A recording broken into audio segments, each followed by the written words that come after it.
अंग 633 सोरठ महला नौवा। मन रे कहियो न गुरु उपदेश, कहाँ भयो जो मूड मुडायो। भगवों कीनो भेष रहाओ, साज छाड़ के झूठा लागियो। जन्म अकारत खोइयो, कर परपंच उदर निज पोखियो। पशु की नियाई सोइयो, राम भजन की गत नहीं जानी। माया हाथ बिकाना, उरज रयो बिख्यन संग बौरा। नाम रतन बिसराना, रहियो अचेत न चेतियो गोविंद। बिरथा औद सिरानी, कहो नानक हर बिरत पछानो। भूले सदा परानी। शब्दार्थ। हे मन, तू गुरु की शिक्षा ग्रहण नहीं करता।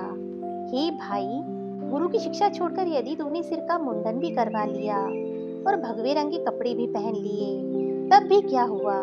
हे भाई, भगवा वेश तो तूने धारण कर लिया, पर सदा स्थिर रहने वाले परमात्मा के नाम को छोड़कर नाशवान पदार्थों में ही अपना मन जोड़े रखा।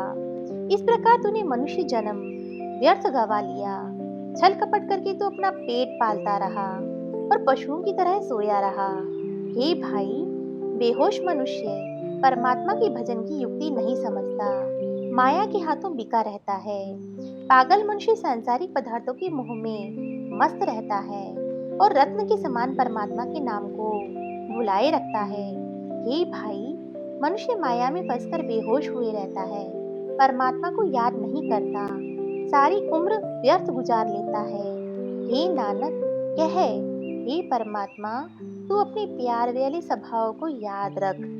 ये लोग तो सदा भूले ही रहते हैं। भावार्थ। हे मन, तू गुरु ग्रंथ साहिब के उपदेश नहीं समझना चाहता। हे भाई, गुरु ग्रंथ साहिब के उपदेश छोड़कर यदि तूने धर्म के नाम पर कर्म कांड भी कर लिए, तब भी कुछ संवरने वाला नहीं। हे भाई, तूने सदा रहने वाले गुरु ग्रंथ साहिब के उपदेशों की समझ छोड़कर नाशवान पदार्थों में ही अपना मन लगा रखा है। इस प्रकार तेरा मनुष्य जन्म व्यर्थ गुजर रहा है। बेईमानी करके तू पशुवत जीवन जी रहा है। हे भाई, भटका हुआ मनुष्य गुरु ग्रंथ साहिब के उपदेशों का महत्व नहीं समझता, माया का गुलाम बना रहता है। पागल मनुष्य माया के मोह में मस्त रहता है और गुरु ग्रंथ साहिब के अनमोल उपदेशों की ओर ध्यान नहीं देता। हे भाई, मनुष्य माया में फंसकर लापरवाह बना रहता है, गुरु ग्रंथ साहिब के उपदेश समझे बिना अपनी उम्र गुजार देता है। हे नानक, कह, हे गुरु ग्रंथ साहब, तू अपने ज्ञान देने वाले स्वभाव को याद रख। इन भूले हुए लोगों को प्रेरित कर अपने साथ जोड़ ले। धन धन गुरु तेग बहादुर जी महाराज, आप जी का लाख लाख शुक्राना।